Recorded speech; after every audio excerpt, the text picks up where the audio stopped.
大家好，开始今天的分享之前，希望你能给人间烟火点个订阅，我将会分享更多优质的内容。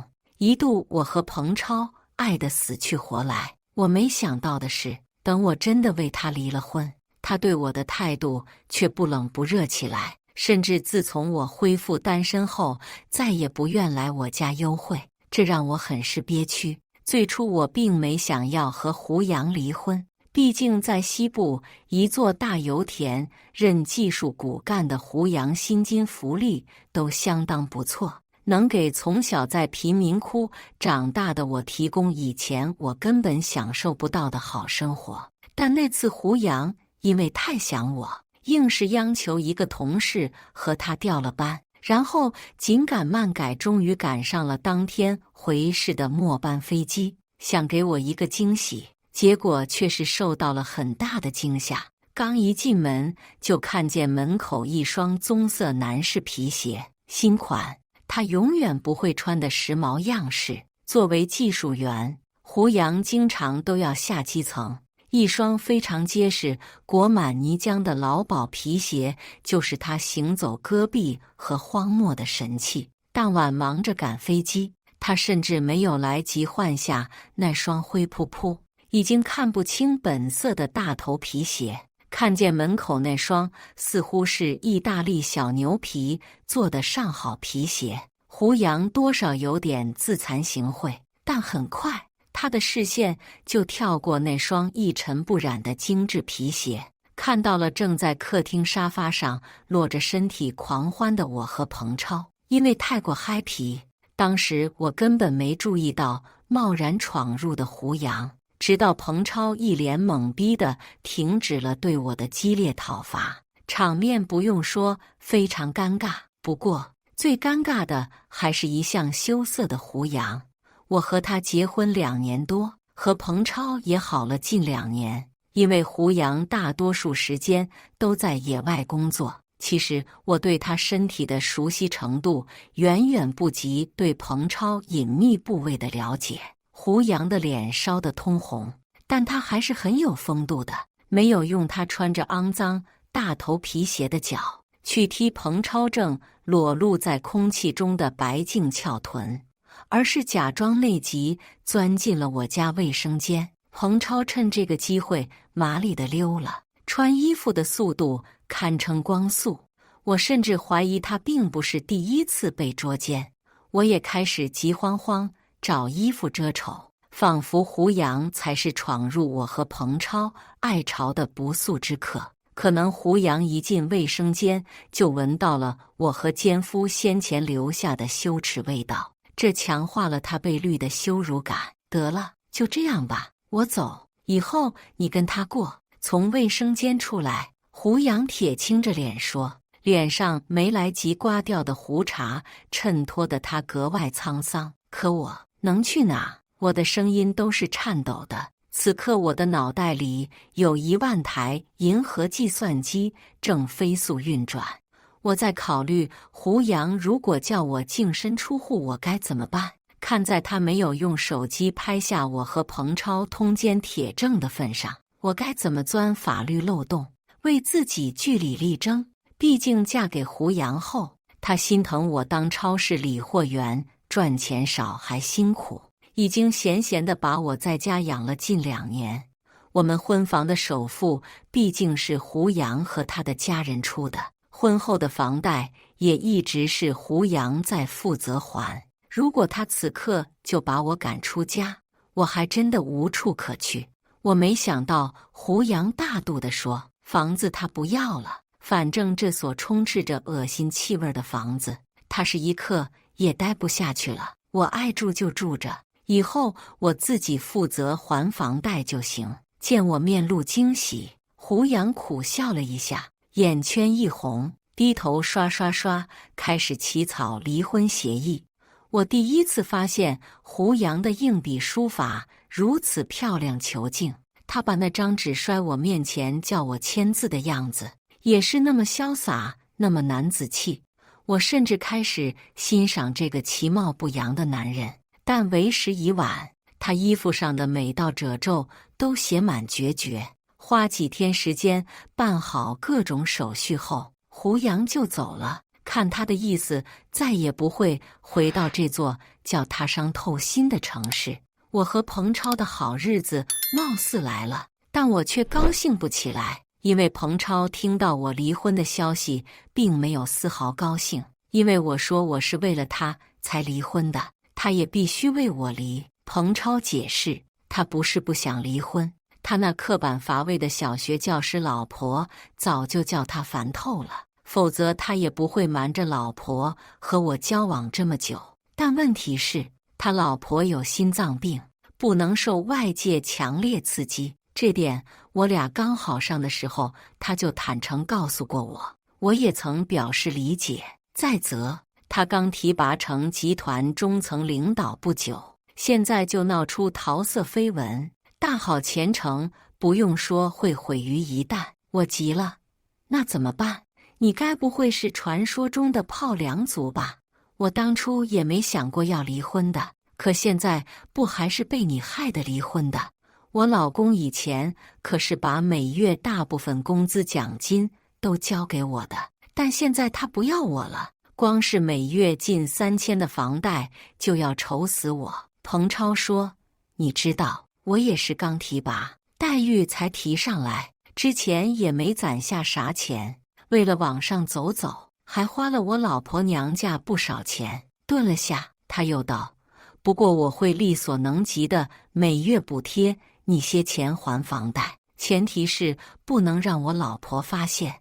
我确实知道彭超没啥钱，否则也不会从昂贵的酒店转移到我家亲热。再说去酒店开房很容易留下痕迹，作为已婚人士，我和彭超毕竟都还是要脸的人。彭超用微信转了2000过来，让我收掉。他说，你知道我家是我老婆管账，暂时我手里能动用的就这些了，你先拿着，你放心，等站稳脚跟，存够私房钱，我肯定要跟他离的。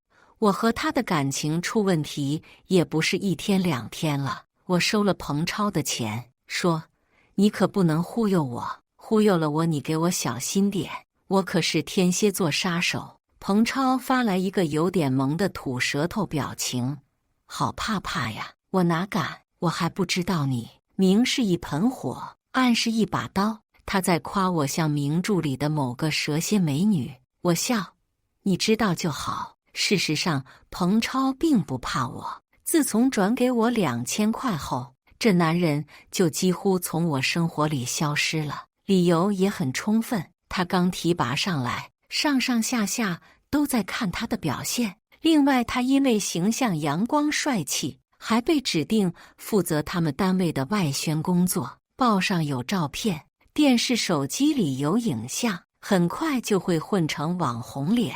冷不丁哪个他不认识的路人甲就会把他从人群里认出来。言下之意，现在他来我家已经不很方便，何况上次的捉奸一幕已给他留下终生难以消除的阴影。我对他，当初是你死乞白赖要来我家，甚至于赶都赶不走，现在倒好像是我求着你来，你的钱基本都让你老婆管着，我图着你什么了？时不时还得倒贴你几个，见我不高兴。彭超赶紧说，你也别瞎想，不管怎样，我肯定会给你个交代。我现在这么小心翼翼，还不是为了今后咱俩在一起时好过些。要是让我老婆知道了你的存在，那我这个婚还离得了吗？他那种性格的人，耗都会耗死我们。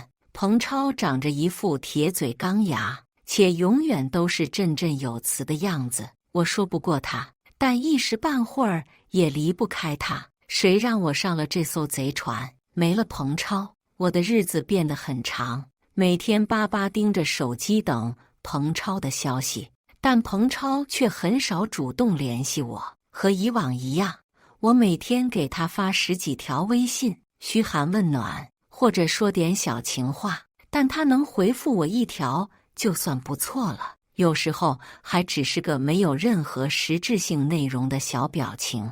这让我很是气恼。让我更加烦恼的是，我的人肉提款机前夫虽然弃我而去，但我大手大脚的花钱习惯却一时改不过来。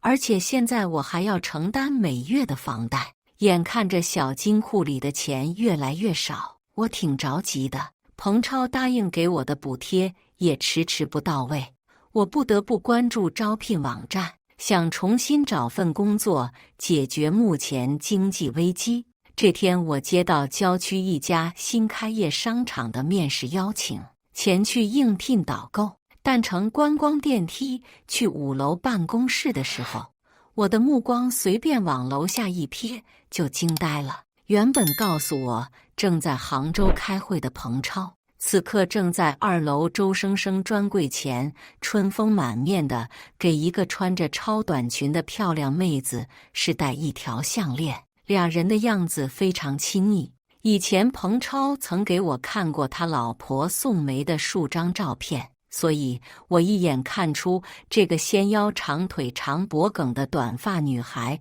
绝非小钢炮宋梅。我说精力旺盛的彭超现在怎么突然不吃腥了？原来他并非只是受了上次被捉奸的惊吓，而是玩腻我后又新添了年轻娇媚的小四。男人难道都这么喜新厌旧吗？心如刀割，我差点忘了自己是来面试的，只想冲下楼去和彭超好好撕一场，也把那个横空出世的狐狸精撕成碎片。只是一想到彭超会因此而彻底离开我，我又不得不按下冲动，故作镇定地参加当日面试。因为形象还算不错，我顺利地当上了化妆品专柜的导购。短暂培训后，很快就上了岗，还算不错的保底工资让我多了些安全感。但每次一想到那天彭超搂着年轻美女那种娴熟老道的色狼样，我的内心就好一阵翻江倒海。我一连数日没理彭超，我的手机也像坏了一样静悄悄。一想到此刻彭超可能正在那个年轻漂亮女人的怀里挥洒激情，我想死的心都有。一连数日我辗转难眠，甚至依靠安眠药才能睡着。这也让我原本精于保养，曾经引以为傲的脸蛋很快就显出了几分老态。新认识的几个眼毒女同事惊叹我的眼袋越来越大，简直比身份证上的年龄老了10岁。女人们待一起非常八卦，个个装着一肚子红男绿女的故事。大家一致认为，再大岁数的男人都始终迷恋着更美更嫩的小萝莉，所以不管怎样，我们女人都应该把自己打扮得年轻漂亮点。而美容整容就是过了30的女人重新变美变嫩的不二法门。我当然明白这个道理，但沉浸在失恋情绪里的我哪还有心力像从前一样拼命打扮自己？偏偏我从其他渠道打听到，彭超过得越来越好，各种待遇越来越高。想到以前彭超和我在一起时几乎是白嫖，现在升职后本可以给我提供不少好处，他却毫无作为，我心里便很有些不平衡，只觉得被遗弃在了一个冰窟里。这晚孤枕难眠的我实在忍不住了，率先向彭超发难。前些天我看见你和那个短发妹子了，你在某某商场给你那新欢买项链，看来你现在还真是变成阔佬了哈。这次彭超倒是回复得很快，你胡说什么呀？那是单位新来的实习生好吗？我带他出席重要会议，见他穿得寒酸，想着不要丢了公司形象，就先帮他挑了件小首饰。买东西的钱也是公款垫付的，还开了发票，回头都要从他工资里扣的。又补充，你知道我没钱的，我有了钱肯定也是花给你。彭超实在很会哄女人，我心里的坚冰瞬间融化了些。我问他，那你怎么不来看我了？彭超发给我一个红彤彤的吻。放心，我有我的时间表，等考察期过了我就去找你。我这样做也是为了咱俩的以后考虑。听了彭超的话，我心里一下子又燃起了希望的火焰。望着镜子里我憔悴了很多的脸蛋，我决心好好改变下自己，务必让自己看上去比那个年轻美美更嫩更美，让彭超再次从我身上找到新鲜感。说干就干，我立刻请假飞到成都，并在一家著名美容机构花重金做了摘眼袋和局部吸脂手术。尽管疼痛难忍，但一想到能因此重拾旧爱，我还是硬忍了下来。数日后，望着镜子里光洁亮丽的脸蛋，我激动得差点热泪盈眶。商场的小姐妹也大赞我变得年轻了很多，更漂亮了。我心里美滋滋的。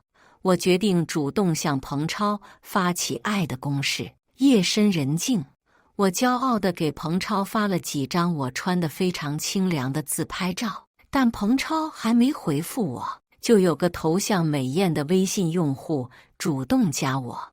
我一眼认出是那个短发长脖梗女孩，我心里很是不爽。这女孩怎么知道我微信的？肯定是通过彭超。莫非此刻她正和彭超在一起？